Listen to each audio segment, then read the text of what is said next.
You won't believe what happened to my son and me one cold, quiet evening at our cabin. It all started when we got a letter from our HOA demanding we pay a fine for a violation on our property. Little did we know that letter was just the beginning of a nightmare that was about to unfold. It was a peaceful weekend getaway, or so we thought. The woods around our cabin were silent, the only sounds being the wind rustling through the trees. But that peace shattered when out of nowhere 2 men in uniform showed up at our door, flashing badges and claiming to be police officers.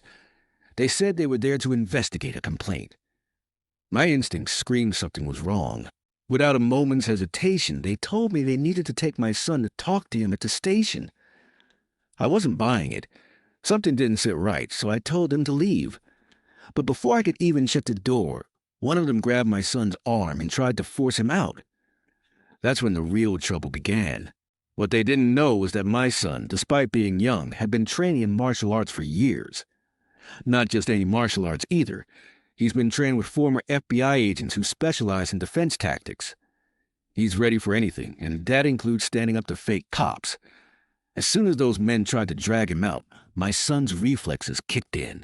He spun around, using the techniques he'd learned over the years to break free from their grip. One of them went down fast, unable to react. The second man tried to grab his gun, but it was too late. My son disarmed him in seconds and had him on the ground before he knew what hit him. In that moment, everything changed. I was standing there in shock while my son, calm and composed, held the so-called cops in place. Realizing their cover was blown, the 2 men quickly scrambled to their feet and fled into the woods, but not before I managed to snap a few photos of their van and license plate.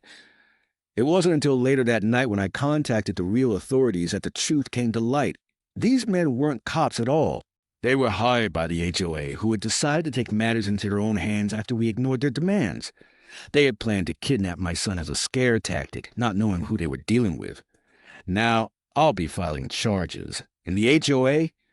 Let's just say they've got a huge mess on their hands. But no one will mess with my family again. Not when we're prepared for anything. This intense real-life story is one for the books, and it's a perfect example of why you should always be ready for the unexpected.